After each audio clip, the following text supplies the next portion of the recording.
Tape 3W suivi d'école au Sénégal.com. À école au Sénégal, c'est facile, tu n'as qu'à te connecter. Tape école au Sénégal, les leçons sont beaucoup plus détaillées. Donc, l'opération suivante, c'est l'opération du 15 mai. Donc, je mets la date ici, vous avez le 15-05. On dit subvention à recevoir de l'État. Donc, si vous devez recevoir une subvention de l'État, ça veut dire que vous avez une aide à recevoir de l'État. Et la comptabilisation, donc ici c'est l'État qui vous doit, vous allez débiter le compte État. On peut parler d'État débiteur parce que c'est le 44,9,5, le 4495. Donc État, subvention d'exploitation à recevoir pour un montant ici on dit 2 millions. Donc vous avez ici 2 millions. Et vous créditez, c'est un produit que vous recevez. Si vous recevez une subvention de l'État, donc en interne, c'est un produit pour l'entreprise. Donc vous créditez un compte de produit, la classe 7. Mais ici, c'est le 71, subvention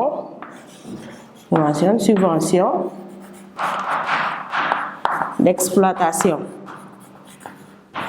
pour un montant de 2 millions.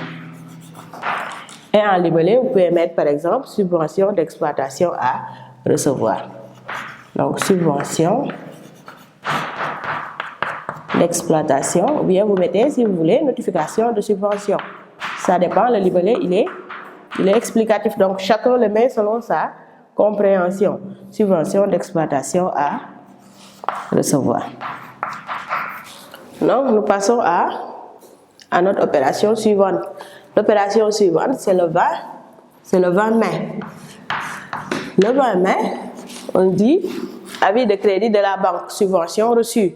Donc la subvention notifiée le 15, nous l'avons reçue le 20. Comme on avait constaté une créance envers l'État, donc ici la créance va être soldée. Et l'avis de crédit de la banque, ça veut dire que le montant a été crédité au niveau de notre banque.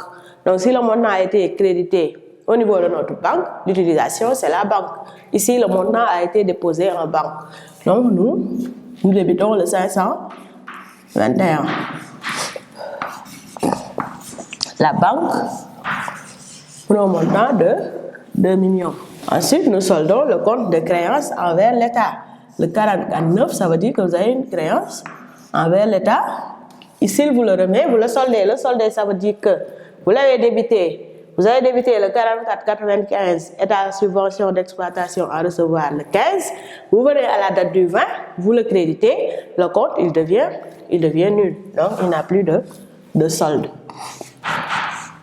État subvention d'exploitation à recevoir pour un montant de 2 millions. En libellé, vous pouvez mettre par exemple avis de crédit de la banque.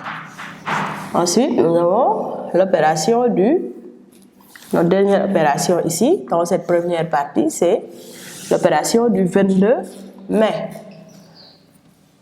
Donc ici, vous avez le 22,05. Le 22 mai, on dit facture à nous-mêmes, mobilier et matériel 400 000, TVA non déductible 18%. Donc si on facture, on produit du mobilier ou du matériel pour nous-mêmes, c'est une production immobilisée. Donc nous allons mettre le montant dans le compte d'immobilisation concerné. Ici, vous débitez le 244. Le mobilier et matériel.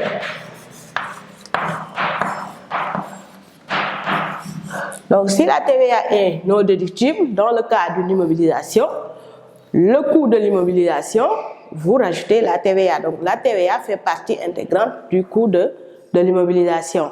Donc ici, le montant du mobilier et matériel va être égal à 400 000 plus 400 000 multiplié par 18 divisé par 100.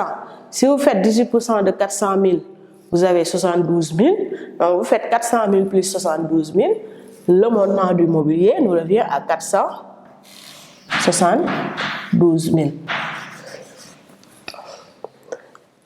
Au niveau du crédit, c'est une production immobilisée. La production immobilisée, c'est le 72. Et pour les immobilisations corporelles, c'est le 722. Donc ici, on crédite, on peut mettre juste production immobilisée d'immobilisation, on va mettre d'immo corporelle pour un montant de 472 000. Excusez-moi, donc on met un libellé, facture ou bien production à nous-mêmes. Je peux mettre facture à nous-mêmes. Nous venons de finir cette première partie, nous allons faire la deuxième partie de l'application. Donc ici, c'est la suite et fin de l'application, c'est le fonctionnement des comptes de gestion. Nous avons l'opération du 23 maintenant. Donc nous allons mettre là la date le 23 mai. On nous dit règlement des frais d'entretien par caisse suite à une inondation, 300 000 hors taxe. Donc l'entreprise a une inondation et là on a supporté des frais. Donc ici nous supportons des charges, mais ce sont des charges qui ne sont pas de l'activité ordinaire parce que l'entreprise n'est pas tenue d'être inondée à tout moment. Donc le fait de supporter des charges d'inondation ou bien des frais d'entretien concernant l'inondation est un événement exceptionnel, c'est un événement rare. Donc nous allons le mettre dans les charges HAO. Les charges HAO, on a vu que c'est la classe 8 avec un chiffre impair. Ici nous avons le 83, précisément le 83.1. On va mettre le 83, 1, 831, charge HAO, constatée, hors activité ordinaire, HAO, constatée pour un montant de 300 000. Maintenant, nous avons supporté la TVA. Parce que le montant est, on a dit, c'est un montant hors taxe. Quand vous remettez un montant hors taxe, donc évidemment la TVA, vous le supportez. C'est un impôt que vous supportez à chaque fois que vous faites des achats ou des ventes. Maintenant, nous allons débiter le 445. État TVA récupérable. Ici, on n'a pas précisé que la TVA est de 18%.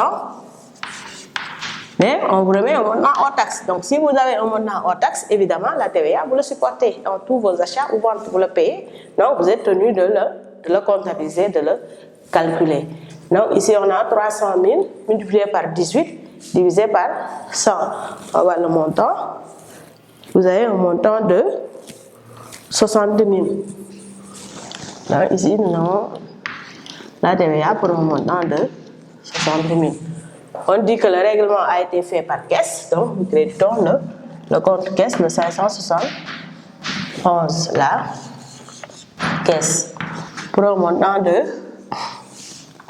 360 000.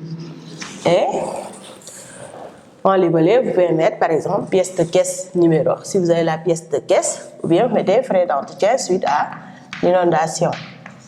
Ici, moi je mets frais d'entretien suite à l'inondation.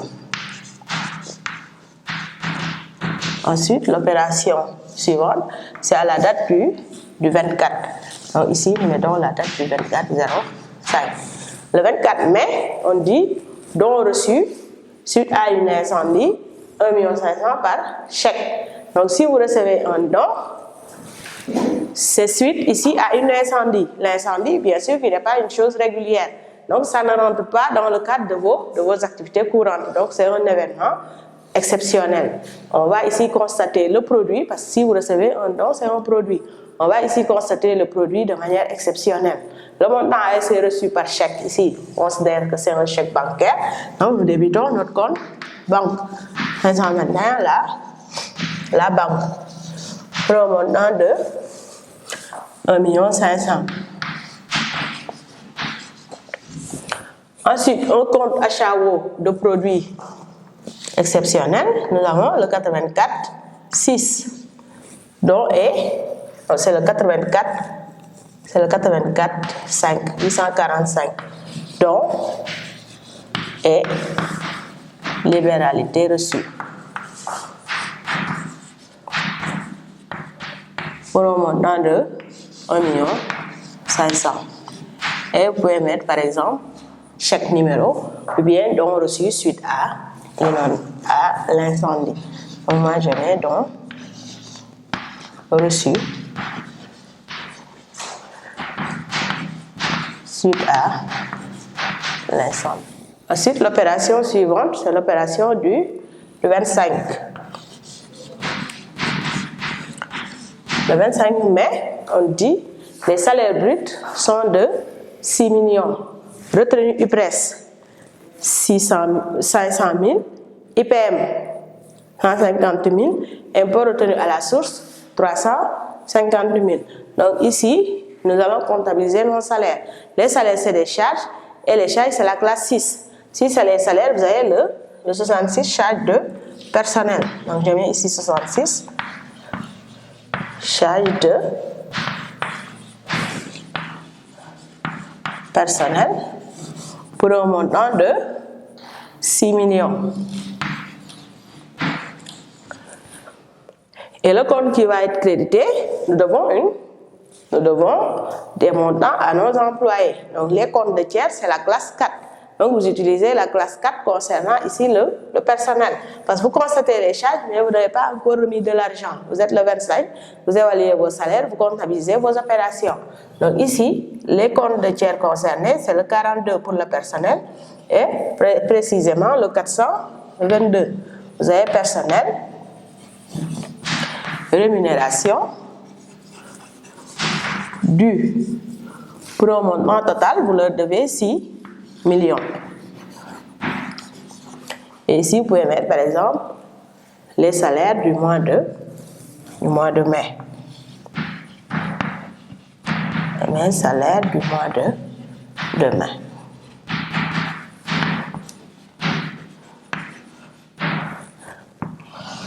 Ensuite, on dit qu'il y a eu des retenues. Parce que le salarié, il ne perçoit pas la totalité de son salaire. Il y a les retenues sociales et les retenues fiscales. Ici, nous avons 3 retenues et nous allons les comptabiliser. Et c'est toujours à la date du 25, donc nous mettons 10 taux. 10 taux ici, les retenues à la source, vous les prélevez dans ce que vous devez aux salariés. Puisque vous devez aux salariés 6 millions dans le 422, donc si vous devez retenir des montants, vous les retenez sur ce que vous leur devez. Donc vous allez débiter ici le 422. Le 422, personnel, rémunération, due. Maintenant, il nous faut calculer le montant total des retenues. Nous allons mettre les retenues et ensuite nous allons mettre le montant global. La première retenue à créditer, c'est l'IPRES. L'IPRES qui est une retenue sociale. Donc nous allons créditer un compte de retenue sociale, un compte de tiers concernant les organismes sociaux. Donc nous allons créditer ici le 431, la sécurité sociale. Donc vous avez le 431, la sécurité sociale. Il y a d'autres comptes beaucoup plus précis que vous pouvez utiliser. Par exemple, le 43.1, 43.2, etc. Ici, moi, je me limite à la racine. Le 43.1, sécurité sociale, pour un montant de 500 000. Ensuite, vous retenez également l'IPM. L'IPM également, qui est une retenue sociale. Vous restez toujours dans le 43. Mais cette fois-ci, le 43.3, le 433, autres organismes sociaux. Autres organismes sociaux pour un montant de 150 000. Ici, le montant de l'IPM. Ensuite, la dernière retenue est une retenue fiscale. Les comptes de tiers concernant les impôts, c'est le 44. Ici, si c'est la retenue à la source, c'est le 44,7. Le 447. Donc, vous avez état, impôt retenu à la source, comme libellé. État, impôt retenu à la source, je mets S, pour un montant de 350 000. Maintenant, voici le montant total que vous allez retenir sur les salaires que doivent percevoir le personnel. Et vous mettez en libellé retenu sur salaire. Le montant total, vous le retenez dans le 422, dans ce que vous devez au personnel. Parce que si vous devez à quelqu'un de l'argent, il doit retenir certains taxes, il le retient sur le montant qu'il vous doit. Donc vous constatez ce que vous devez au personnel dans le 422, 6 millions, et vous retenez encore dans le 422, cette fois-ci au début, les montants que vous devez payer aux différents organismes. Ici, le montant, vous avez 500 000, plus 150 et 350, vous avez 500 000 également. Donc nous avons un montant total de 1 million de retenue. www.suividecolosénégal.com